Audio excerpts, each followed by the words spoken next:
O 1832-ci ildə İngiltərədə dindar və kasıb Yəhudi ailəsində anadan olub. Dünyaya fiziki əngəlli olaraq gəlsə də zəkası ilə hər kəsi heyran edir.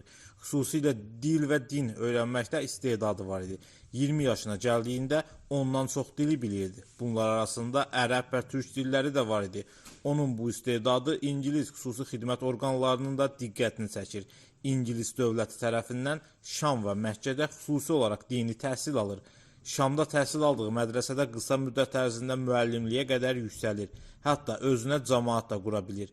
Bu cəmaət fanatik olaraq onun tərəfdarı idi.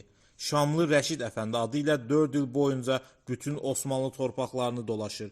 Şöhrətli Osmanlı İmperiyasının paytaxtı İstanbula qədər gəlib çatır. Osmanlı Sultanı Abdülhəmidin diqqətini cəlb edir və saraya daxil olur. Zamanla sultanın ən güvəndiyi insanlardan biri olur. Bəzi mənbələrdə Sultan Abdülhəmidin bu adamın bir casus olduğunu anladığını və ingilislərə qarşı ondan istifadə etdiyi deyilir. Bəzi mənbələrdə isə sultanın onun casus olduğunu anlamadığı deyilir.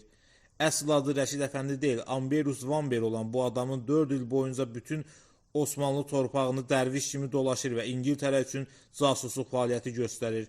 İllər sonra Londonda xatirələrini bir kitaba yazır. O kitabında görün türklər haqqında nələr deyir.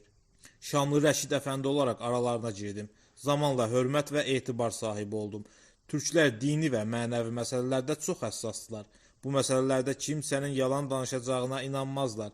Mən dərviş kimi aralarına girdim və qısa zamanda böyük uğur əldə etdim.